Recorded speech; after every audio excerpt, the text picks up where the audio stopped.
इंद सद्वंदियाणं तिहुवणेद मधुरविसद्वक्काणं अन्तातीद गुणाणं नमो जिणाणं जितभवाणं।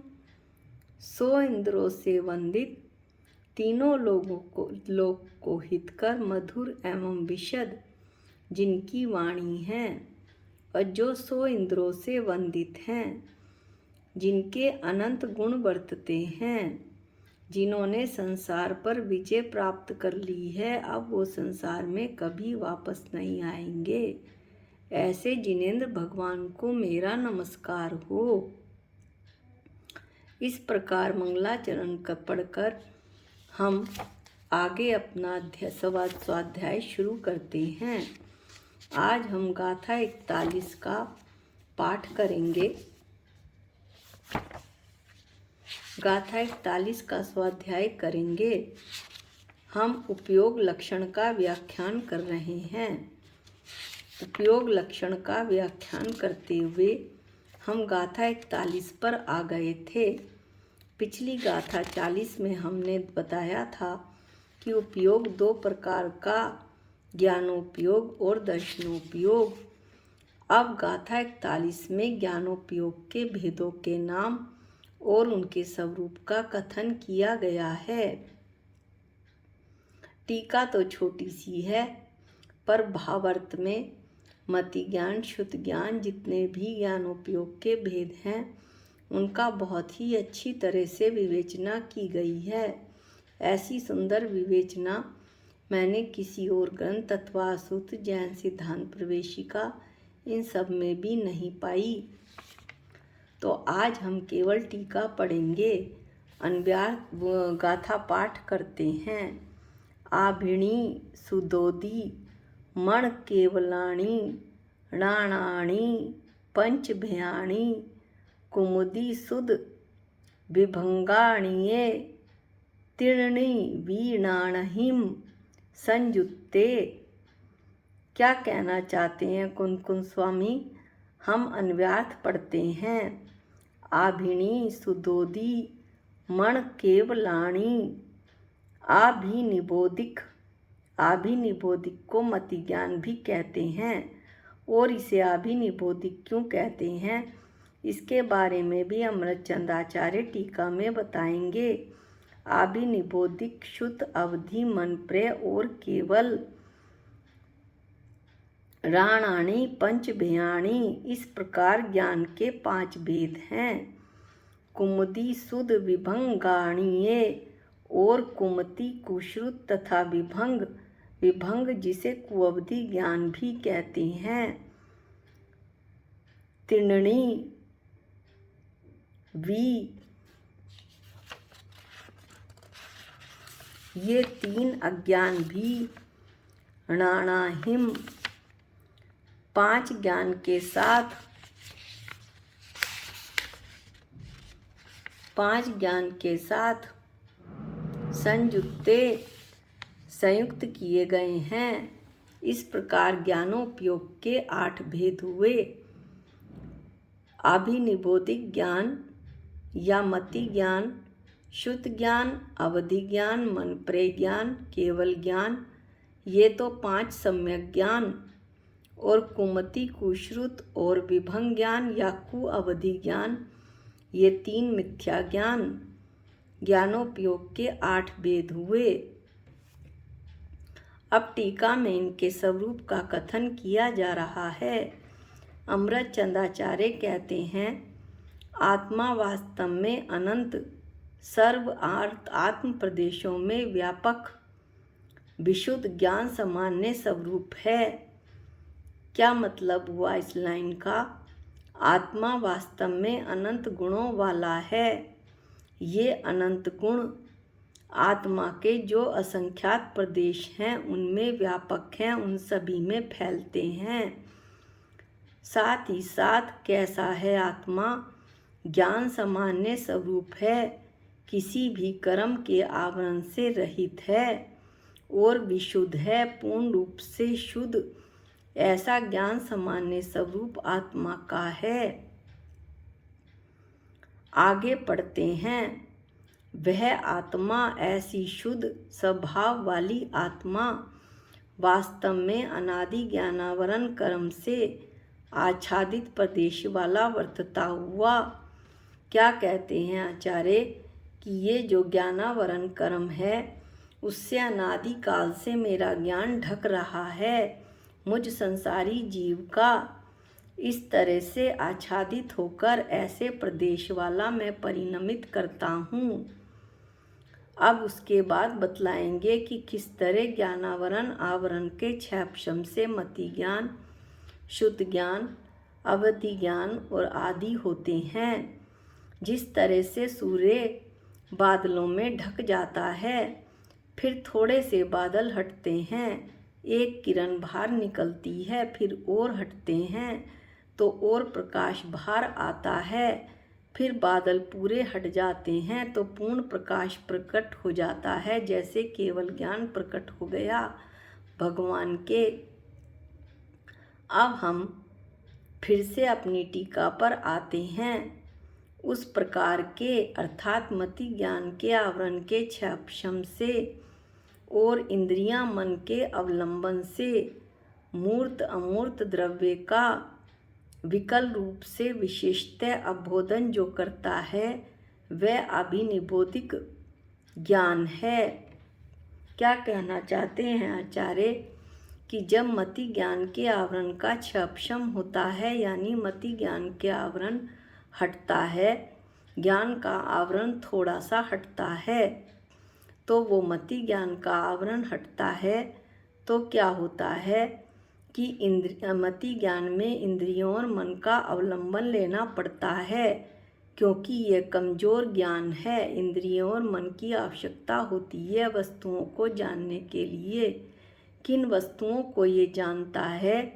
मूर्त और अमूर्त दोनों द्रव्यों को जानता है। कैसे जानता है? विकल रूप से एक देश जानता है। और क्या करता है? विशेषतः अबोधन करता है। विशेषतः अबोधन का क्या मतलब हुआ? विशेष प्रतिभास जो करता है, विशेष अबोधना करना, जानना, प्रतिभास करना। तो ऐसा जो जानता है विशेष अबोधन के कारण इसका नाम अभिनिबोधिक ज्ञान पड़ा। किसका? मति ज्ञान का। शुद्ध ज्ञान पढ़ते हैं उस प्रकार के अर्थात शुद्ध ज्ञान के आवरण के क्षैपशम के से मन के अवलंबन से मूर्त अमूर्त द्रव्य का विकल्प रूप से विशेषतः अबोधन करता है, वह शुद्ध ज्ञान है। उस प्रकार के अर्थात शुद्ध ज्ञान के आवरण के क्षैपशम से जब उसका शुद्ध ज्ञान का आवरण का क्षैपशम होता है, यानी आवरण हटता है, तो इसमें शुद्ध ज्ञान में मन के अवलंबन की जरूरत पड़ती है और शुद्ध ज्ञान मति ज्ञान पूर्वक होता है। कौन कौन से द्रव्यों को जानता है? मूर्त और अमूर्त दोनों को। किस तरह जानता है? विकल रूप से एक देश। कैसे जानता है? विशेषतः अबोधन करता है, विशेष रूप से जानता है, वह शुद्ध ज्ञान है। इसी प्रकार उस प्रकार के आवरण के क्षैपशम से ही मूर्त द्रव्य का विकल रूप से विशेषतः जो अबोधन हो करता है वह अवधि ज्ञान है। यानी कि अवधि ज्ञान के आवरण के क्षैपशम से, अवधि ज्ञानावरण के क्षैपशम से क्या होता है कि मूर्त द्रव्यों को जानना होता है। ये केवल मूर्त द्रव्यों को ही जानता है, रूपी पदार्थों को ही जानता है। कैसे? एक देश। किस तरह से? विशेषतः विशेष रूप से जानता है, यह अवधि ज्ञान है। उस प्रकार के आवरण के क्षैपशम से ही पर मनोगत दूसरों के मन के साथ संबंध वाले मूर्त द्रव्य का विकल रूप से विशेषतः अबोधन करता है, वह मनप्रय ज्ञान है। क्या मतलब हुआ? मनप्रय ज्ञान के आवरण के क्षपशम से क्या बात पता चलती है? दूसरों के मन में उठने वाले विचारों का पता चलता है। जो विचार होते हैं वो भी रूपी होते हैं। इसलिए आचार्य ने कहा कि दूसरों के मन के साथ संबंध वाले मूर्त द्रव्य यानी विचारों का पता लग जाता है। मन प्रज्ञान छठे सातवें गुण स्थान वृत्ति भावलिंगी मुनि महाराजों को ही होता है। कैसे जानते हैं? एक देश जानते हैं। किस तरह जानते हैं? विशेषतः अवबोधन होता है। इस ज्ञान से विशेष रूप से जानता है। यह मन प्रज्ञान है। अब जो आखिरी ज्ञान है वो है केवल ज्ञान। समस्त आवरण के अत्यंत क्षय से यानी पूरे ज्ञानावरण आवरण के क्षयक्षम हो जाने, वो पूरे ज्ञानावरण आवरण का अभाव हो जाने से, नष्ट हो जाने से, अत्यंत क्षय यानी पूर्ण रूप से नष्ट हो जाने से केवल ही अकेला आत्मा ही मूर्त अमूर्त द्रव्यों का सकल रूप से विशेषतः अवबोधन करता है। रूपी और अरूपी सभी पदार्थों का संपूर्ण रूप से विशेषतः जानता है। आत्मा केवल अकेला आत्मा, किसी अन्य की सहायता की आवश्यकता नहीं, इंद्रियां व मन की यहाँ आवश्यकता नहीं। वह स्वाभाविक केवल ज्ञान है जो अनंत भगवान को होता है, सिद्धों को भी होता है, लेकिन अनंत को 13वें गुण स्थान में प्रकट हो जाता है। ज्ञानावरण कर्म के क्षपशम से ज्ञानावरण कर्म का पूर्ण रूप से नष्ट होने से। इस तरह से यहाँ तक हमने 5 सम्यक ज्ञान पढ़े। मति, शुद्ध, अवधि,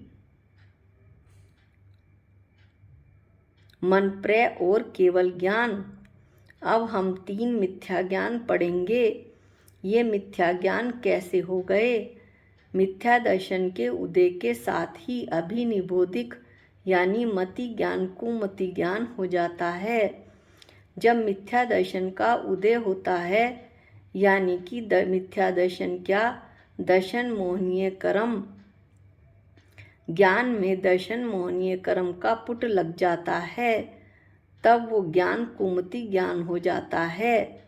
चौथे गुण स्थान में जब ज्ञान सम्यक हो जाता है, दर्शन सम्यक मिथ्या दर्शन सम्यक दर्शन में बदल जाता है, तो ये ज्ञान भी सम्यक ज्ञान हो जाते हैं। इससे पहले ये ज्ञान कुमति कु रहते हैं। कुमति, कुशुत और कुअवधि। आगे पढ़ते हैं। मिथ्या दर्शन के उदय के साथ का शुद्ध ज्ञान ही कुशुत ज्ञान है, यानी जो कि मोह के साथ होता है। दर्शन मोहनीय के साथ, मिथ्या दर्शन के साथ ऐसा शुद्ध ज्ञान कुशुत ज्ञान है। मिथ्या दर्शन के उदय के साथ का अवधि ज्ञान विभंग ज्ञान है, यानी जो ज्ञान में दर्शन मोहनीय का पुट लगा हुआ हो, ऐसा अवधि ज्ञान कुअवधि ज्ञान या विभंग ज्ञान कहलाता है। इस प्रकार ज्ञान उपयोग के भेदों के स्वरूप का कथन हुआ। 8 भेद हुए। मति, शुद्ध, अवधि, मन प्रय, केवल ज्ञान और कुमति, कुश्रुत और कुअवधि। कुमति को या मति ज्ञान को अभिनिबोधिक ज्ञान भी कहते हैं और कुअवधि ज्ञान को विभंग ज्ञान भी कहते हैं। अब जो इनका विशेष व्याख्यान होगा मति ज्ञान आदि 8 ज्ञानोपयोग का भावार्थ में आचार्य अमृतचंद ने बहुत ही अच्छी तरह से समझाया है। आचार्य अमृतचंद स्वामी ने इसका वर्णन हम अगले उसमें पढ़ेंगे, अगले वीडियो में पढ़ेंगे।